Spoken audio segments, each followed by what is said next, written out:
Good morning mummy जी। Good morning बेटा। आपके लिए चाय बना दूं?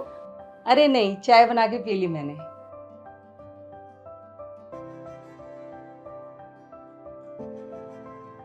मम्मी जी, आप मुझे क्यों नहीं उठाती हैं? आप मुझे उठा दिया करो ना, मैं बना दूंगी आपकी चाय। अरे नहीं बेटा, एक बात बता, तेरे आने से पहले भी तो चाय मैं खुद ही बनाती थी ना। 5 मिनट लगते हैं चाय बनाने में, और फिर अपनी चाय के लिए मैं सुबह सुबह 6 बजे अपनी बेटी की नींद खराब कर दूं। चाय इतनी जरूरी नहीं है।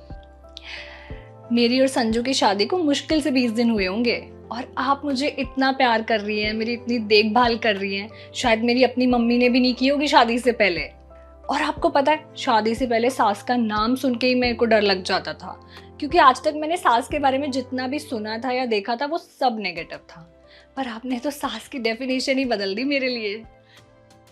मैं तेरी सास हुई ना, क्योंकि पहले दिन से जब से तू इस घर में आई है ना, मैंने तुझे अपनी बेटी ही समझा है।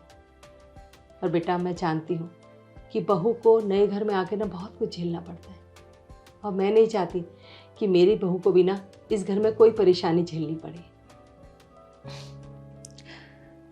मम्मी जी, अब 2-3 दिन बाद संजू की छुट्टियां खत्म हो जाएंगी, फिर हमें बैंगलोर जाना पड़ेगा। मेरा बिल्कुल मन नहीं है आपको यहाँ छोड़कर जाने का। बेटा, मन तो मेरा भी नहीं है, पर क्या करें, संजू की नौकरी भी तो है। अरे कोई बात नहीं, जब तुम्हें छुट्टी मिले, टाइम मिले, तो आ जाना ना हमसे मिलने यहाँ। पक्का।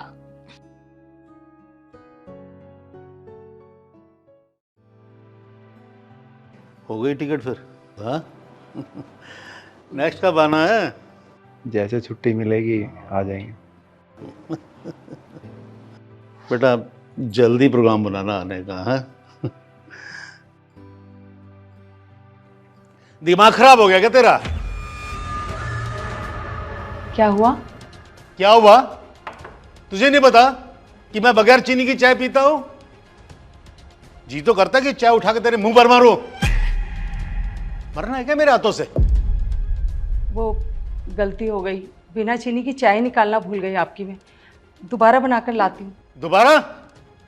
अरे पहले क्यों नहीं निकाली? क्या चाहती है कि तुझे समझाने के लिए मैं इन हाथों का इस्तेमाल करूं फिर से? गलती हो गई है, दोबारा से नहीं होगा ऐसा। दोबारा किया ना, इस घर से बाहर मिलेगी।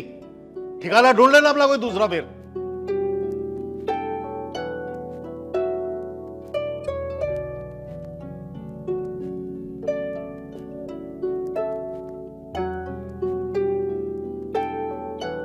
गलती हो गई।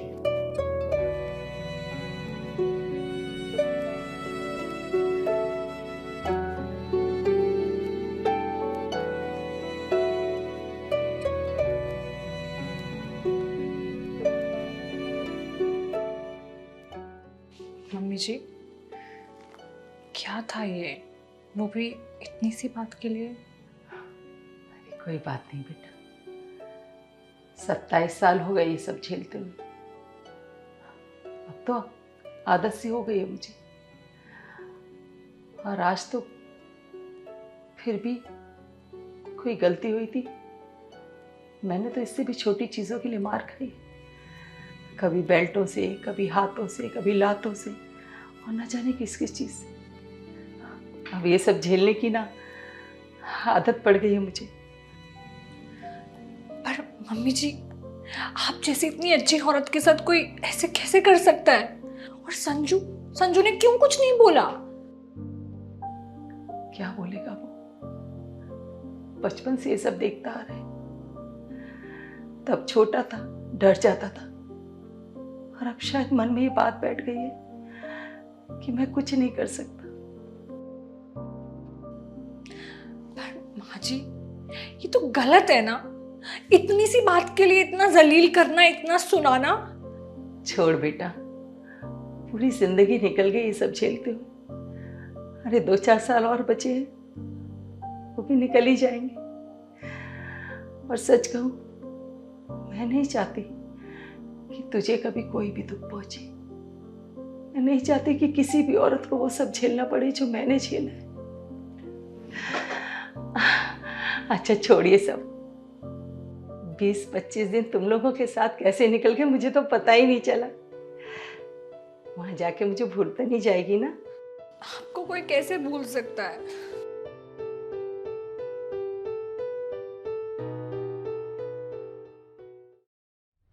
अच्छा बेटा, पहुंच कर फोन कर देना। हाँ ठीक है पापा। भैया इस दूसरे बैग में क्या है? संजू, ये बैग मम्मी जी का है और वो भी हमारे साथ जा रही है। हमारे साथ जा रही मतलब?